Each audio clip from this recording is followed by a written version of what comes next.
Imagine standing in a desert thousands of years ago. The wind moves slowly across the sand. You are a traveler, perhaps a hunter, perhaps a farmer. And then you see it, half buried in the earth, a bone, larger than anything you have ever known, a rib, the size of a tree branch, a skull, with teeth as long as your hand. How would you explain it? You have no science, no paleontology, no textbooks. You only have stories, myths, and imagination. For the Greeks, these giant bones belonged to heroes of old.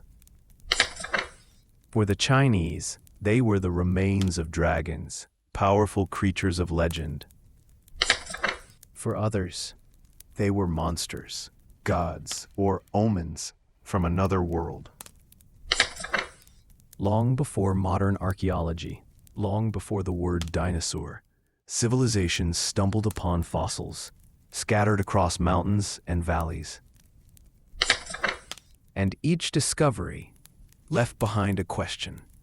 How could they, without modern knowledge, imagine creatures so vast, so ancient, so similar to the dinosaurs we know today? We move from the desert into the realm of stories, myth, memory, or something in between. Close your eyes and let the old voices speak softly. Across the world, in places far apart, people told stories of great serpents and scaled beasts. In valleys, by rivers, in cities of stone, they whispered of dragons, guardians, and terrors of the deep. In ancient China, the dragon was long and flowing, a creature of clouds, of wind, and of rain, benevolent, powerful, a symbol of luck and rule. Its whiskers, its horns, its sinuous body moved like a river across the sky. In Mesopotamia, the beast was different, a composite of lion, bird, and serpent. Scales along its back, talons for feet, a tongue that flickered. On bright blue gates of a city called Babylon, this creature stood tall, as if guarding the king's way. In the old tales of Europe, the dragon coiled in caves, its belly to the earth, its wings like folded leather. Nights approached, villagers watched, and songs were sung about fear and bravery and smoke. In the lands of Mesoamerica, the serpent wore feathers, a winding body crowned with bright plumes. It moved between sky and earth, a bridge between worlds, a teacher and a god. So many shapes, so many meanings, and yet a familiar outline returns again and again. A long body, a scaled hide, a powerful head, a creature, both imagined and somehow remembered. We ask, gently, why are these stories so alike? Did people see living beasts from another age? Or did they find the silent bones of giants and give them breath with the warmth of story? Imagine a hillside after rain, a cliff face where the earth has slipped. There, in the rock, a rib like a branch, a spine like a row of stones, a skull whose teeth press from the past into the light. Without words like fossil, or strata, or species, how would you name what you found? You would point, you would draw, you would carve.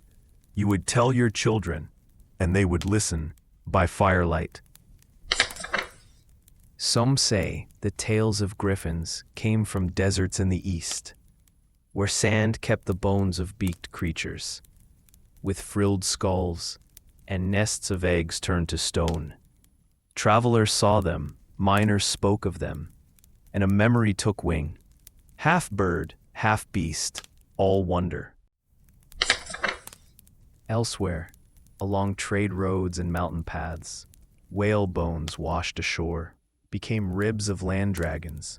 Mammoth skulls suggested giants with single hollow eyes. The world offered hints, and people completed the picture. Now, let us walk into temples and carvings, where stone remembers what words forget. There is a temple wrapped in roots, where a small carving seems to show plates along a creature's back. Some look and whisper, Stegosaurus. Others look and say, leaves, a pattern, a floral halo. The stone is quiet. It offers a shape, and we supply the meaning. In other places, on clay and brick, a scaled guardian stalks with a lizard's body and raptor's claws. Not a dinosaur, not a cataloged species, but a careful symbol woven from the known and the imagined. It stood for kingship, for city, for protection, a real myth carrying real power. Across oceans, on parchment and vellum, artists drew beasts from hearsay and hope. Bestiaries listed marvels, describing dragons, sea serpents, and island creatures that breathed steam. The pictures were precise in their own way, yet loyal not to nature, but to meaning.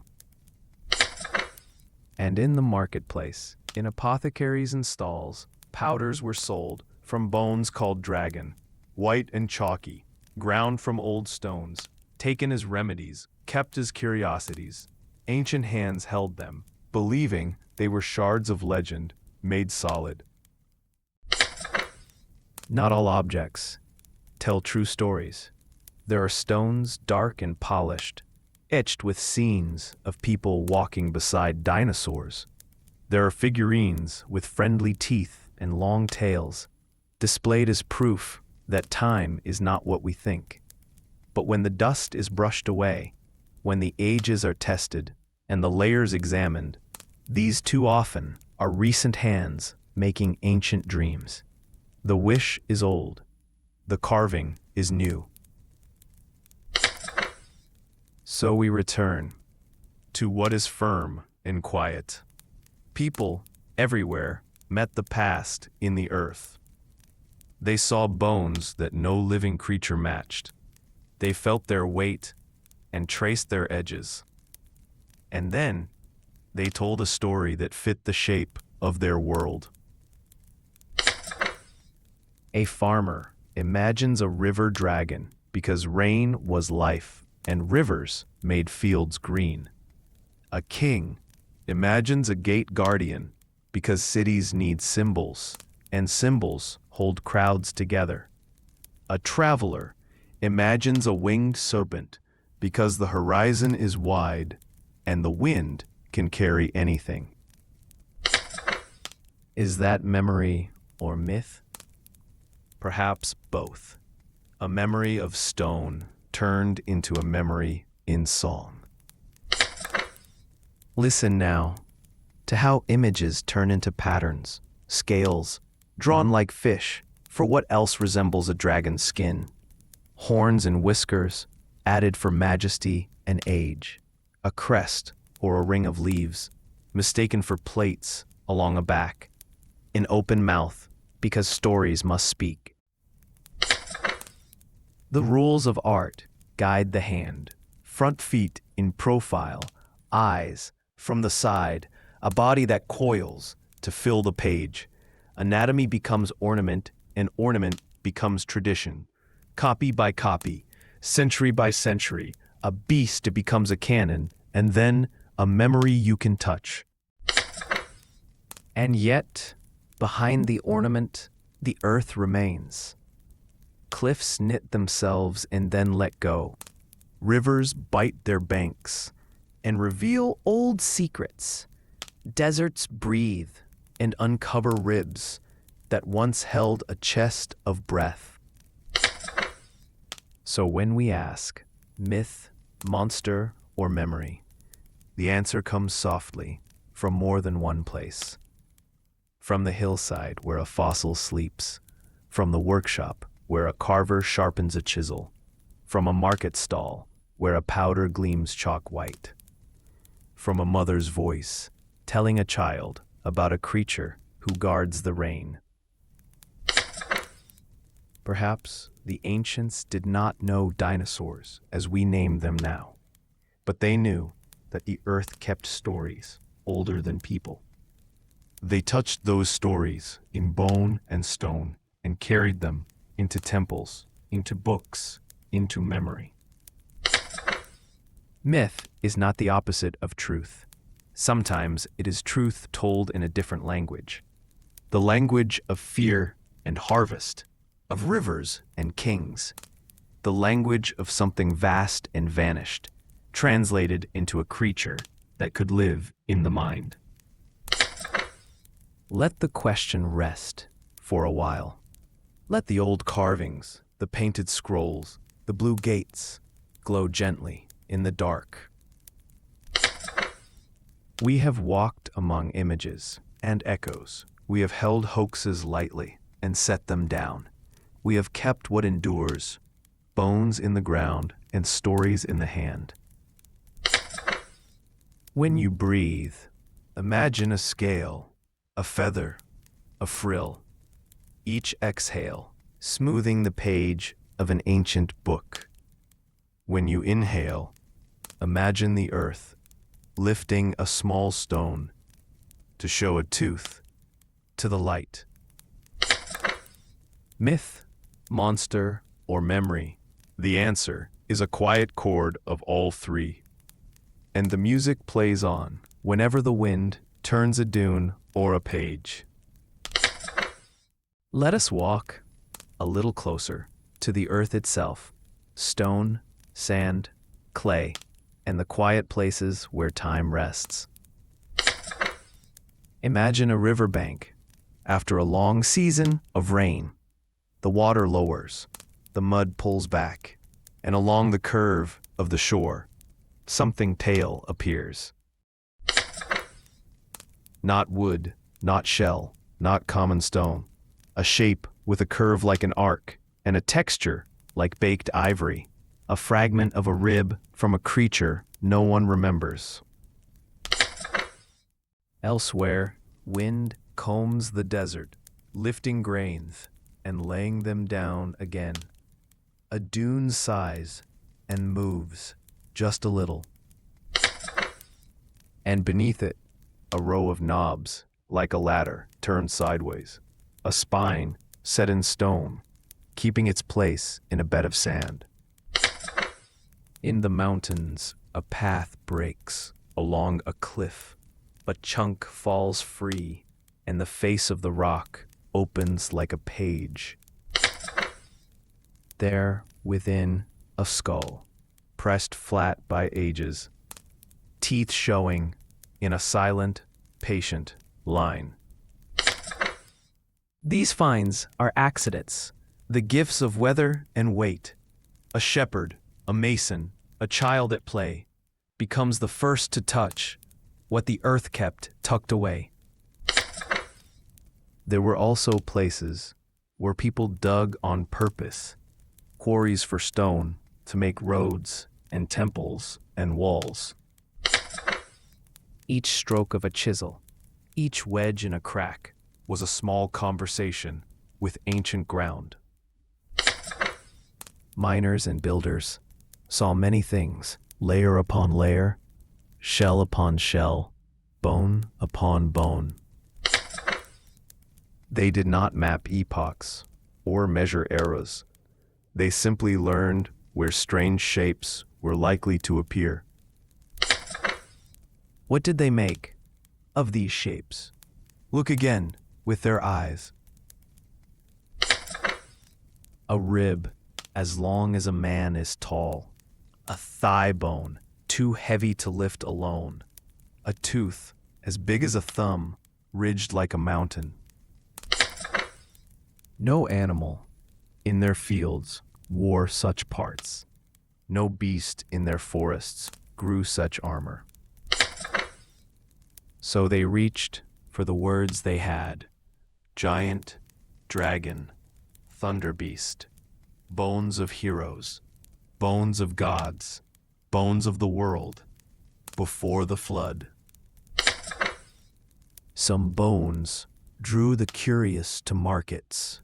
White and chalky, they broke beneath a knife and could be ground into powder. Sold in little packets, kept in jars, passed from hand to hand, as medicine, as charm, as a touch of something beyond the ordinary. Dragon bones, they called them, because the mind needs a name that carries weight. Others were kept whole, hung from rafters above temple gates, so visitors could see and wonder. Placed in shrines as tokens of a tail too large for speech, a jaw with a curve like a boat, a vertebra like a stone ring you could pass your arm through. Proof that the earth had once held tremendous life. Travelers brought news from far trails and coasts. On some shores, great ribs lay scattered, like arches of pale wood. On some plains, skulls with cavernous hollows suggested the faces of one-eyed giants. In dry valleys, peculiar beaks and frilled bones rested near clusters of rounded stones that looked disconcertingly like eggs. Everywhere the land offered puzzles. Everywhere people supplied meaning. And meaning flowed along the roads of trade. Miners spoke to merchants. Merchants spoke to scribes. Scribes spoke to painters and carvers and singers. And the odd, silent bones became stories that could move from town to town like goods in a pack. There were words, too, in old books about teeth sown in soil, sprouting soldiers. About beasts whose remains were talismans. About hillsides yielding dragons' teeth when storms had passed and the ground had cracked. Such tales were not manuals, not maps, not proofs. They were the ways people held together, jawbones and legends, ribs and memory, stone and wonder under a single name. Sometimes the bones were tools, unknown to those who found them. A polished piece was used to grind pigment. A slab became a step in a stairway. A shard propped open a door, serving quietly, while its history slept inside. Sometimes the bones were teachers, even without words. A child would trace the ridges of a tooth, fitting fingers into old grooves. A mason would notice the repeating knobs of a spine and learn to stack bricks with a steadier rhythm. Patterns teach, even when the lesson is not named. Imagine now the hands that lifted these fragments. Rough hands with dust in the lines. Careful hands that feared to break what was already so old. Joyful hands that brought a find to a friend. Skeptical hands that weighed a jaw and said, "This is heavy, but what does it mean?" Temples collected things that drew eyes and questions. Wonders had a place in the rooms of gods. A visitor could leave, having touched a tooth, washed in a story, and warmed by a lamp. Perhaps they believed more firmly. Perhaps they simply slept with better dreams. In workshops, carvers sharpened tools and looked from bone to block to bone, to block, seeking shapes they could borrow and make whole. A plate along a spine became a crest. A horn above a frill became a herald's mark. A track in dried clay became a foot for a beast no one had seen alive. Thus, fossils taught artists without names how to draw what a world might once have held. Yet for all of this, they did not speak the language we use now. They did not say era or genus or late Cretaceous. They said thunder lizard, sky serpent, bones of the flood. And in those names was a truth of its own, a confession that the earth held ages far larger than a single life or a single town. There were times when bones invited argument. Is this the shoulder of a saint, or the jaw of an animal so old it has no name? Is this proof of a monster, or a curiosity of stone? Voices rose, then softened, and in the end, the object remained cool and silent in the hand. Consider the senses at work in these meetings. Sight, measuring length and curve. Touch, feeling the difference between chalk and flint. Hearing the hollow note when a knuckle of stone is tapped.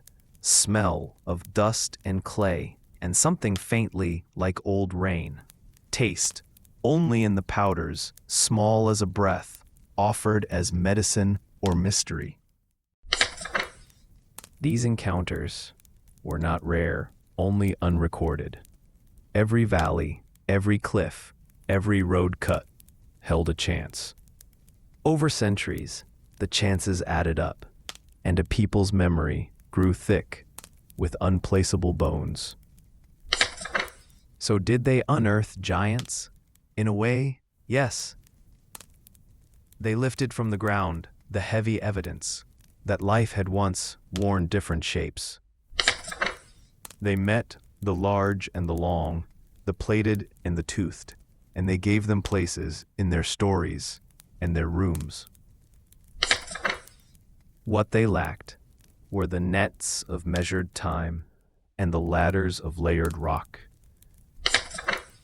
They did not count the ages in the way we do, but they could count the steps it took to carry a rib from a river to a shrine.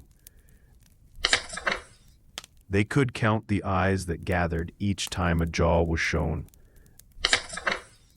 They could count the nights a child asked again for the story of the bone. And perhaps that is the deepest clue the fossils gave. Not only what the world had been, but what people are. Curious, reverent, inventive, and calm before the unknown. Listen to the quiet work of the earth. Rain falls, stone softens, a layer slips. Wind moves, sand reshapes, a ridge appears. A hand reaches down, lifts a piece, and feels the weight of a vanished life. If you set that piece in a temple, it becomes a relic.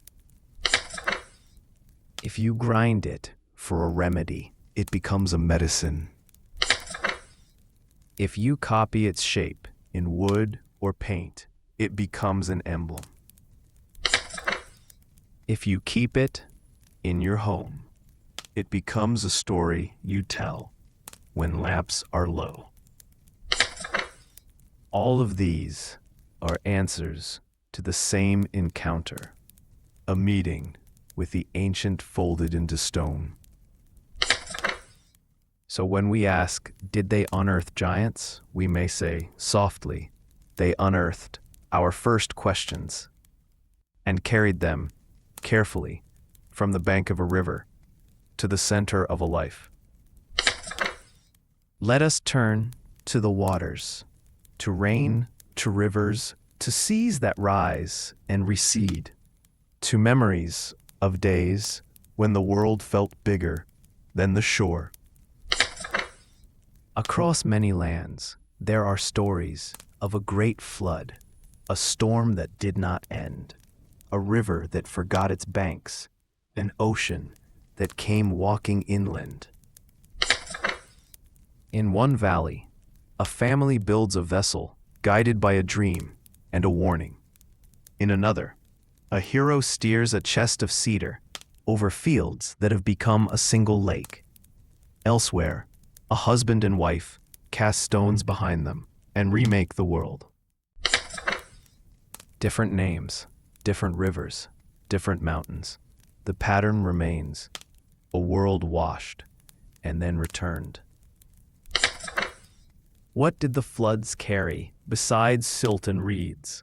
They carried the past, bones from high ground down into gullies, shells from old seas into new hands, trees and houses, and sometimes whole pieces of hills. When the water fell away, it left behind puzzles on the shore. Imagine a hillside cut clean by days of rain. Mud sloughed off in long sheets. Within the fresh scar, a ridge of ribs, a scatter of teeth, a fan of plates, breast flat by time. The storm became a teacher, not with words, but with what it uncovered. Waves teach as well. After a sea rise or a long-shouldered storm, the beach becomes a library laid open for anyone who walks slowly enough. Whale bones, pale as moonlight, ancient shells, in places where no waves roll now, branches turned to stone, with bark still visible. A child gathers one and carries it home to the lamplight. Rivers write their own lessons. In spring, they run brown and strong. In summer, they write in sand and silt. A flood can lift what slept for ages and lay it down in a new bed far away. In that new place, a shepherd finds it, and a story begins again. There were other cataclysms besides water. Fire from a mountain's throat, ash that fell like gray snow, earth that rolled and cracked and swallowed markets whole. These too remake a land, and then, years later, offer it back in layers. After such days, knowledge buckles, paths wash out, fields move, people move with them. They take what they can and leave what they must, including some of the ways they once explained the world. Now, consider memory. It is strong and also delicate. It survives and also forgets. A library burns and a language goes quiet. A priest dies and a chant is no longer sung. A map is redrawn and the old path is known only as a rumor. A teacher shows a student how to shape bronze. Then the river rises, the workshop empties, and the student must learn by watching and by guessing. So crafts change, so names change, so meanings thin or thicken with time. What if some understanding of old bones lived and then faded? Not the names we use now, but a set of careful habits where to look after storms, how to tell tooth from stone, how to place a rib among other ribs until the shape appears.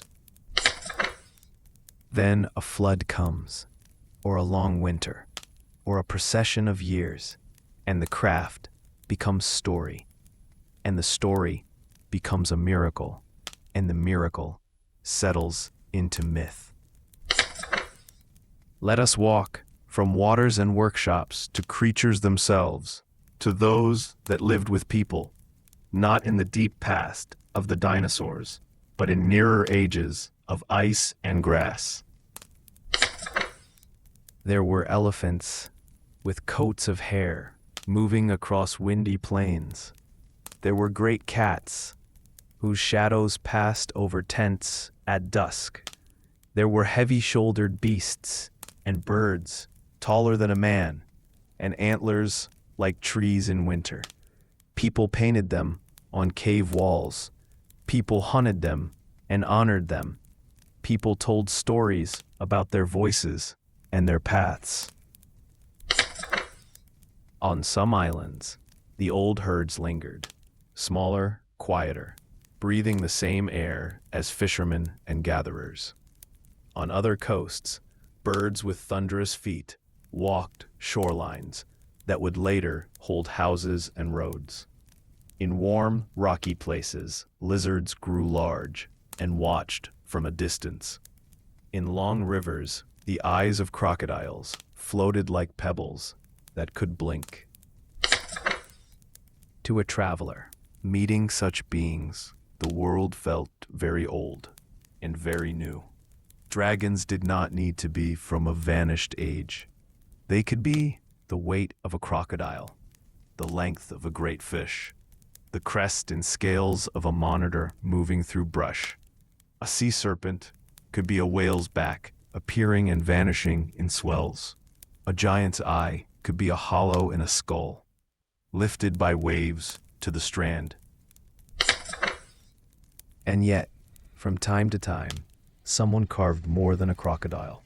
A frill appeared around a neck. Plates rose along a spine. Eggs clustered like round stones near the feet of a feathered serpent. Were these careful memories of fossils? Were they stories embroidered over generations? Were they both layered together like silt over stone? Floods can braid these threads. A hillside pours into a gorge, dragging bones from long ago. A village returns to fields rich and strange. Children pick up shells far from any shore.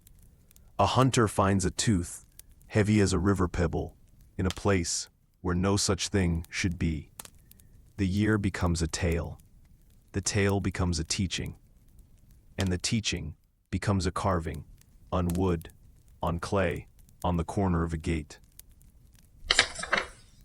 When knowledge thins, memory supplies shape.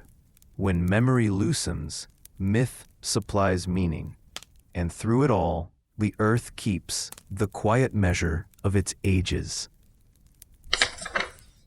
Listen to how the flood story holds more than water. It holds the ache of losing and the grace of starting again. It holds a map of where to look when the banks break and the ground opens. It holds a warning about pride and a promise about care. Listen also to how creatures at the edge of memory become tutors of the imagination. A horn teaches a word for power. A frill teaches a word for rank.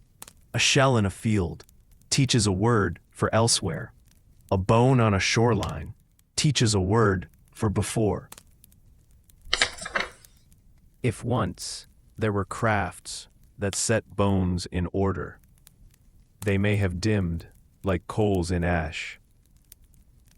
If once there were words that named old stones, they may have drifted downriver with a people seeking food. But hints remain in the way a carving curves, in the habit of searching cliffs after rain, in a proverb about teeth and warriors and fields. The flood is a story of water. It is also a story of time, of how quickly a valley forgets its old roads, of how slowly a mountain remembers what slept inside. And in the spaces between forgetting and remembering, we find the figures that walked beside us, not dinosaurs, as we define them, but their distant kin in the imaginations of our ancestors.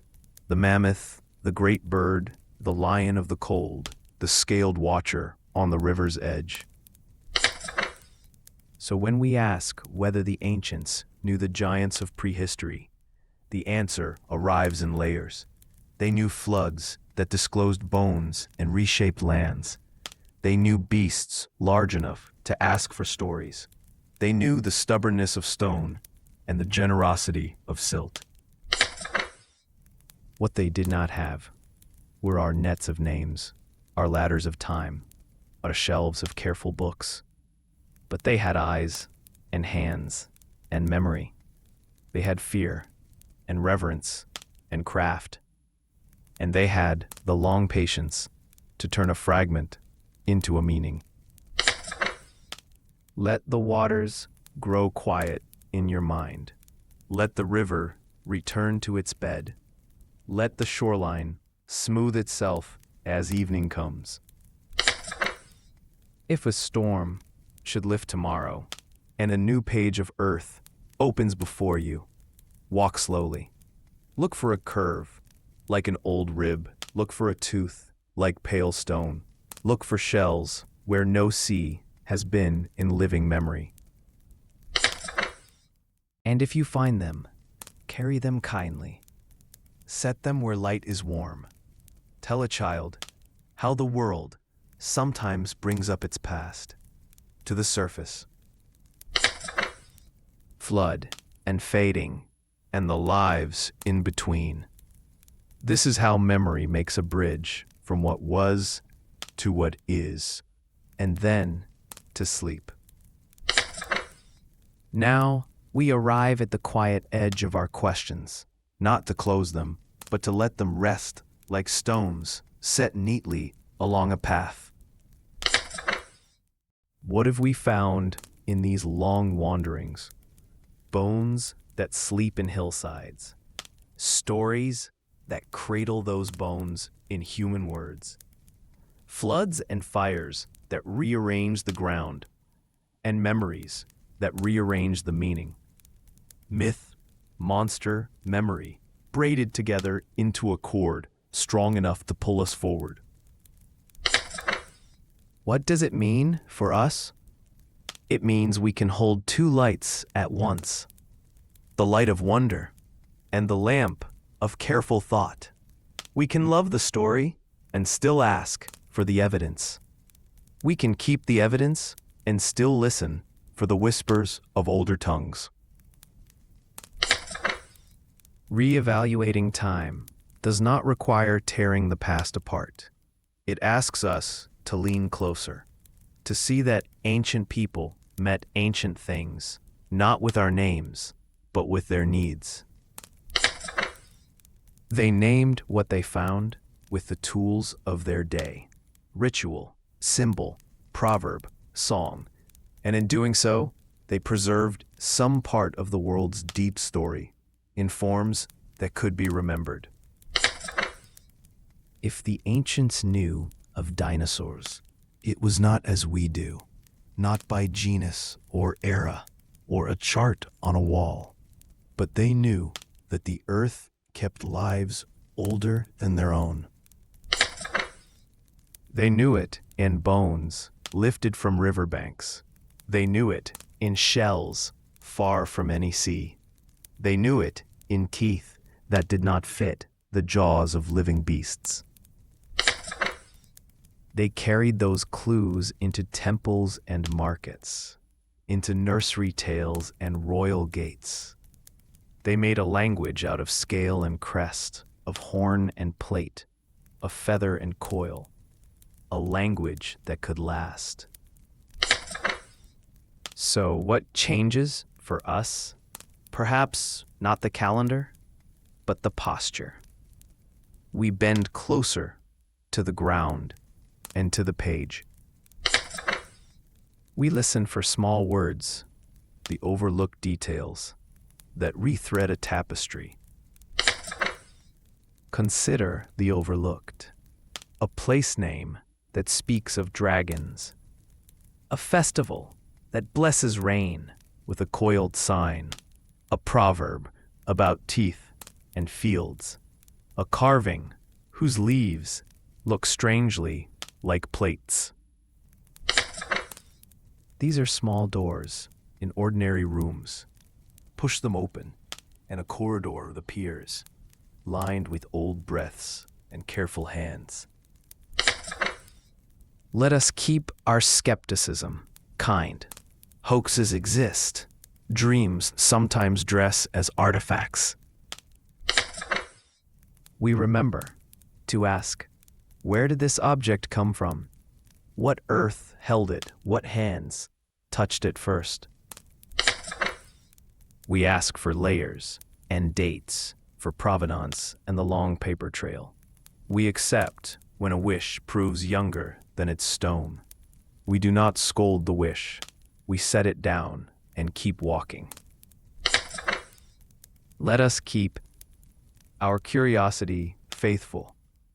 Faithful to landforms and to libraries, to cliff faces and footnotes, to the slow patience of measurement and the quick suddenness of insight.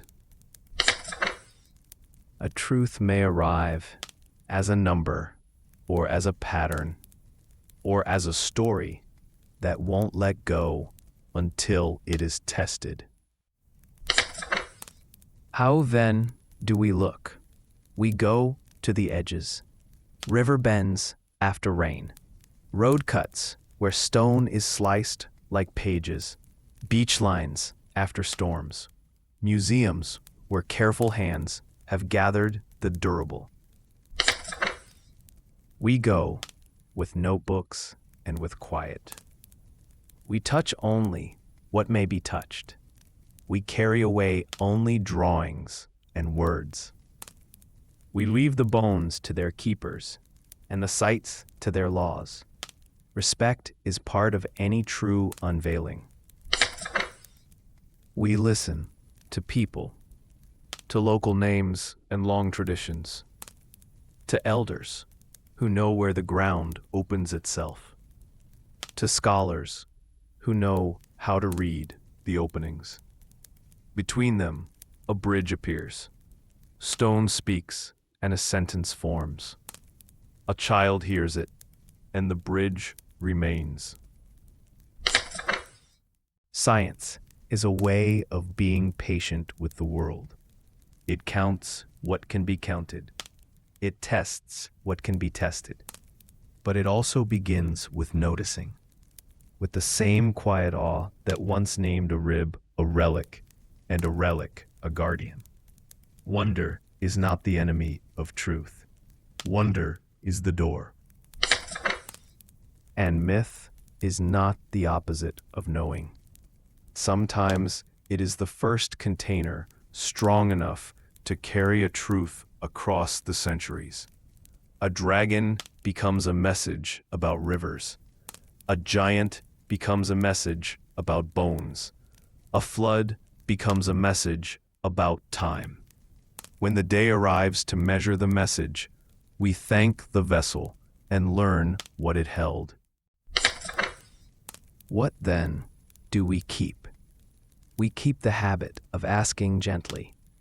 We keep the care that rescues artifacts from noise. We keep the discipline that sorts hoax from history. We keep the humility to say, we don't know yet, and the courage to say, now we do. We keep the willingness to be corrected by better layers, better dates, better fits.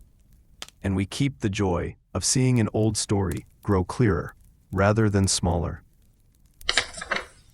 For each of us, there is a way to walk beside this past.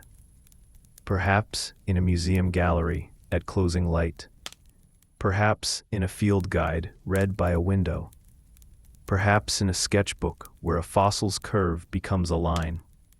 Perhaps in a lullaby where a dragon's breath becomes the tide. Choose a path that is kind to the evidence and kind to the heart. Remember, too, the ethics of deep time.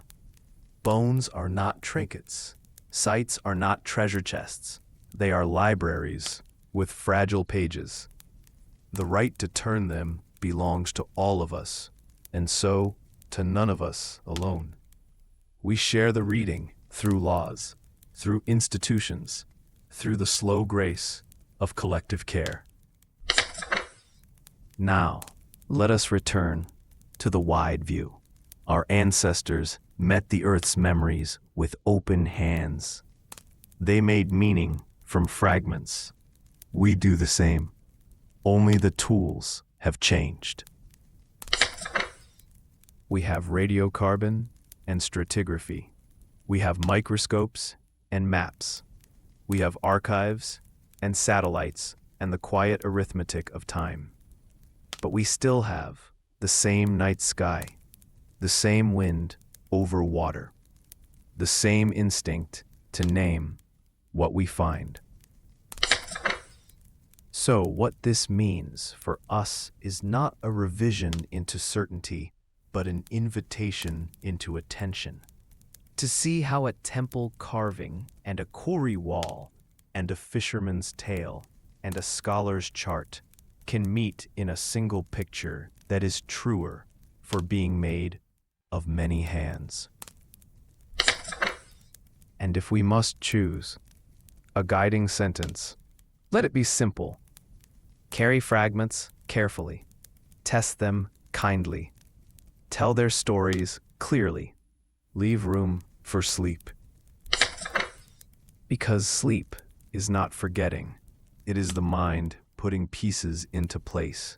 A rib beside a vertebra. A plate beside a crest. A legend beside a layer.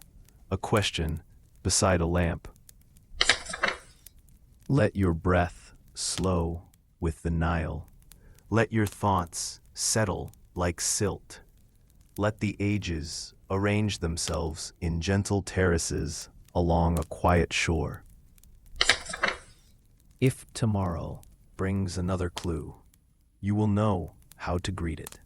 With wonder first, with care next, with patient tests after, and with a story worthy of the long journey it has taken from rock to hand to voice. This is what it means to unveil a hidden history, not to prove that the past was simple, but to learn how gracefully it can be held by science and by story, by the eye and by the ear, by those who dig and those who dream. Now, rest your questions in a soft place. Let the book remain open but quiet. Let the page cool under moonlight. Let the old bones keep their slow conversation with the earth. You keep the lamp and sleep.